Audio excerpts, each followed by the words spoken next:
Hey everyone, this is going to be a quick session 0 for a video series teaching system dynamics that I'm putting together. I'm going to go at this assuming you have no idea what system dynamics is or why you should care about it. For the SD people watching this, I want to contribute to de-siloing the field so that more people at all skill levels are aware of it. Because of this, when possible, I'm going to show down-to-earth uses of SD to encourage more people to enter the field. Now, content-wise, the series is pulling from mixed places. What I learned in undergrad at JMU, some MIT OpenCourseware material, and a bunch of tips and tricks I figured out working a contract.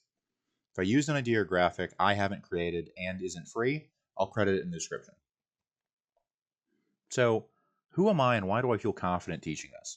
I did my undergrad at James Madison in the Integrated Science and Technology program.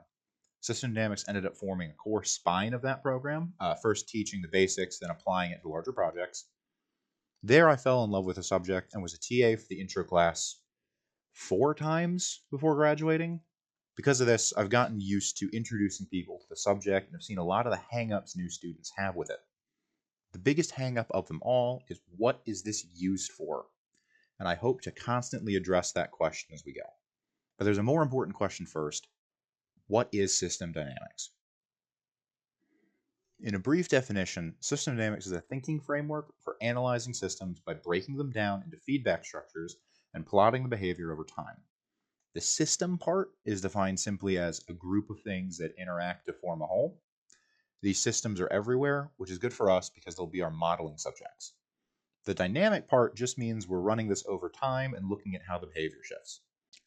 Now that you have a working definition, let's get working software. Models in system dynamics broadly will be either a causal loop diagram, more in that next video, or a stock and flow diagram. Causal loops can be done on paper, but we need software to build and run stock and flow models. There are two main softwares you can use, Stella from IC Systems or Vensim from Ventana. I've used both, I like both. But for this series, we're going to work in Vensim PLE. While I believe Stella has a much better interface, the free version of Vensim is much more complete than the free version of Stella. And since this series is aimed at beginners, I don't want to hit anyone with an upfront investment. Maybe I can show off some of the later models in Stella directly as another set of videos.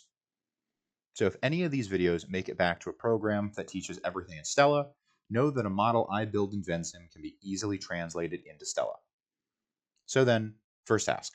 Go and download Vensim PLE. Search it up, the download page will ask for your email, then they'll send you a link to download the software. PLE is only for personal projects or education, so make sure to follow their license.